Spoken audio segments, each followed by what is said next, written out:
Beat it up.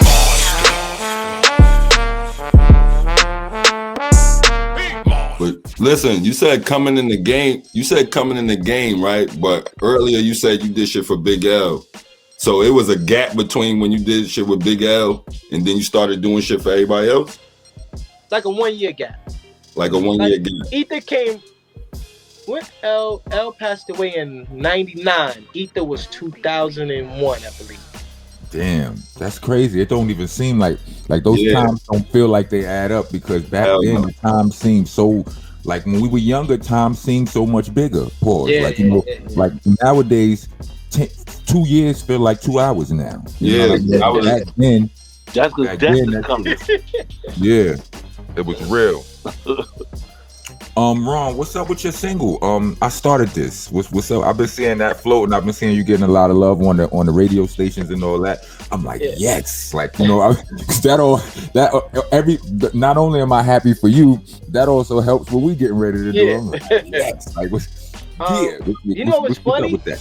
It was funny with that record is me and Neff and Sauce Money was sitting in the studio, and I'm playing beats for Sauce and Neff. So I just played it. It just was a hook.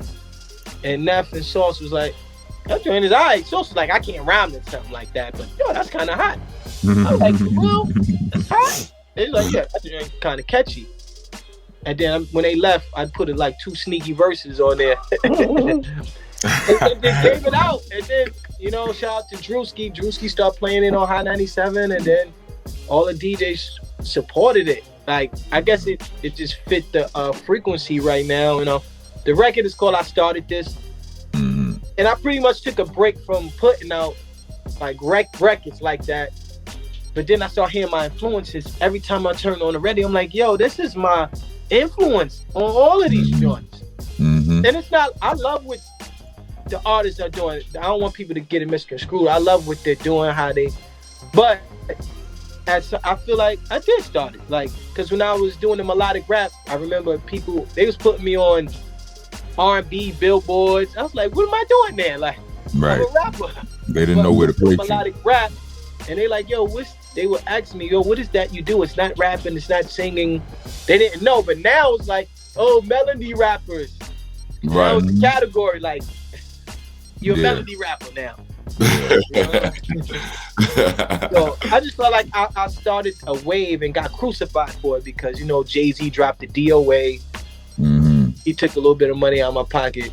So, you know, once Jay said, we're not doing that, everybody like, all right, we're not doing that no more. Right. You know what I'm saying?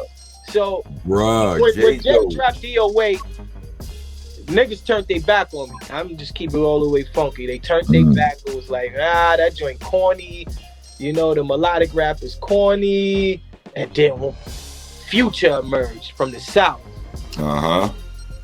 And then it was just melodic rap everywhere. Now you turn on the radio, that's all you hear. And I just felt like I influenced that. You can't tell me I didn't influence that. Yeah, Jay-Z single-handedly brought down the price of gold and up the price of platinum and diamonds. He single-handedly brought up the value of 20-inch rims and bigger, and then he single-handedly jerseys. Then he single-handedly brought down the value of 20-inch rims and all of that. Single-handedly shitted on the value of throwback jerseys. I mean, like, that nigga, the day that nigga said, and I don't wear a jersey of 30 plus, give me a crisp pair of jeans, nigga, button up. The next week, I was outside a club getting harassed because of my jersey while they was playing our music inside. I wanted to beat up the bouncers. I wanted to come back and shoot the club up. I promise. Yeah, it was crazy. That era was crazy. Like, Jay's influences. Yeah. Major. Crazy, you know what I mean? Yeah. Like I remember I was telling them that the year Pop Champagne was on fire. Jay dropped D.O.A. on Monday. They had him in Summer Jam on Sunday. I'm like, yo, and he performed it right before us. Yo, he he juiced the energy out of the crowd. And so me and Jim and Joel's looking like, whoop, I guess we still gotta go out to do what we gotta do. Like, oh man. Like he squeezed the juice out. I'm like, yo, What? I be on the gram now, like, yo, Ebro, y'all owe me another summer jam, man. The hottest record that year, and y'all let Jay go before us, and yo, he squeezed the juice out of the stadium with that record. I'm like, yo, how did let Jay go? How did you know that's Buck? How did they let Jay go before y'all? I'm sure he was you know at headliner status at that time too. Orchestrated hit, man. It was an orchestrated. It was an orchestrated hit, man. Yo, and then in the summer jam in the stadium, they was pushing him around in the golf cart, like, yo, let's get him to the stage right now. I was like, oh, this is wow. Because think about it, if Jay wanted to go last, he would have went last. You know what I mean? Look, close out. Don't put him for us. Right. Right. If he would have put his foot down and said, yo, I'm going last, they would have did whatever he said, man. He wanted to go ahead of me. Already scheduled. I wouldn't be surprised. I don't want to make accusations. I wouldn't be surprised if he was already scheduled to go last. You know what I'm saying? He was like, nah, I want to go. Nah, I got to get out of here. Or whatever. You know, hint, hint. I got to get out. He's like, yo. But y'all going to put him before us? I think we were headlining. Oh, y'all were headlining. Oh, so then y'all was already set up for that kill. Yeah, so y'all was already here. Oh. So, you know, at that time, once Jay left, niggas getting their jackets. Just like, yo, we out of here. Hi, I'm the Rockness monster. Dopest voice in hip-hop ever. Yes, ever. Ladies love my voice. You know what else ladies love? Ladies love cool shirts. And we got some of the coolest shirts you ever seen in your life over here. They don't shrink, they don't wrinkle, they don't fade. The best part about it is they feel good, real good. I promise you. You put this shirt on and women are gonna hug you different. We also got matching socks and neck gaiters for whichever shirt you order. Speaking of ordering, to order go to rocknessbcc.bandcamp.com. Go there and have a blast. Knock yourself out. Rock on, rock on. Look, Jay-Z told the ill story on the LeBron James. I forget the name of his podcast, but about DMX. About DMX, you know what I'm saying? And this is when you know, like DMX. At this point, this was early in DMX's career, and Jay-Z was already headlining. You understand what I'm saying? He was like, so you know, the first date of the show or whatever. You know, DMX goes on before him. He's like, and DMX taught him some things. You know, it's like DMX, you know, the lights go out, you hear the boom, boom, the tension is in the air. He said, DMX ain't on stage yet. He goes, he's like, the crowd goes fucking bananas, right? So then he's running around the stage doing his DMX thing. He said he got this drink that looked like blood. He's like, it's like Hennessy and Alizé. This shit look like blood. Look like he drinking blood, running around stage. Everybody's crazy. Then he takes his shirt off. The girls go crazy. Ah! He's like, so first the guys was going crazy. Now the girls are going crazy. Towards the end of the show, the nigga does a fucking prayer. And now everybody's crying. Like niggas are crying now. And then he gets on stage and they go, all right, here, now you go. And he was like, I gotta follow that shit. He was like, he learned from that moment. From that moment on, he was like, you know, he had to really look inside himself, pause, and be like, listen, all right, what is my lane? Like, because, you know, it's like, this is that. He's like, all right, he can't rap as good as me, right? He's like, this is what he said to himself. He's like, so for the rest of that tour, it was mad acapella portions of the show. Cut the music. Yeah, I'm like, yo, how did he remember? Like, he did his. I said, yo, he just dropped this on Monday. How is he performing this on Sunday? Vicious. This is crazy.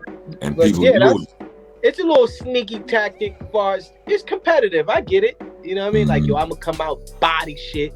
And that's see y'all go after that. Right.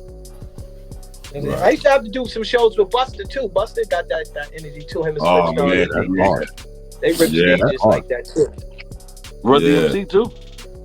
Yeah, Run DMC is whoa, and people from a certain age group. You know, Run DMC is older than us. They from a era before us, right? But you would not. I don't know if I was ready for Run DMC show when I first saw. Like, I was not expecting that much dope at a Run DMC show. KRS 1-2, KRS 1-2, yeah.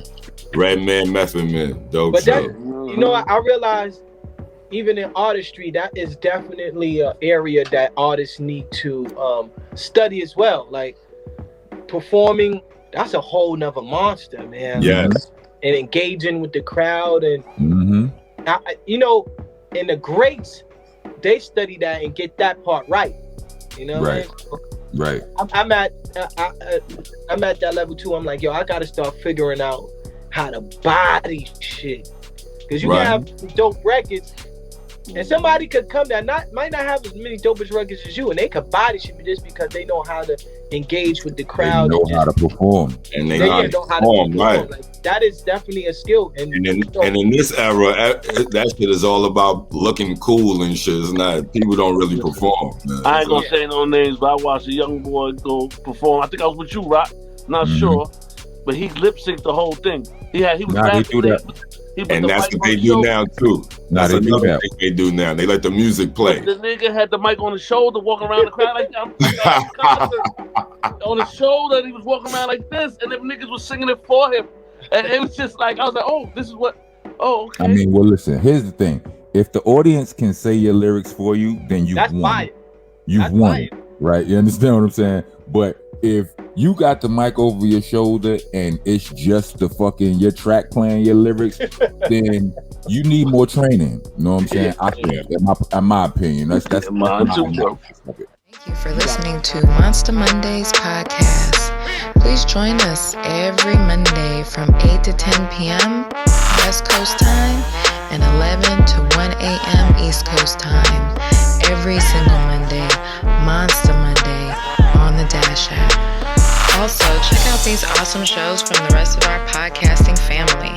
Funny Farm, East New York Radio, All Elements Mix Show, the Star Power Collective, La Cosa Nostra Radio, 5150 Mix Show, Block News Live, Vinyl Coffee Mix Show, and Hidden Gems.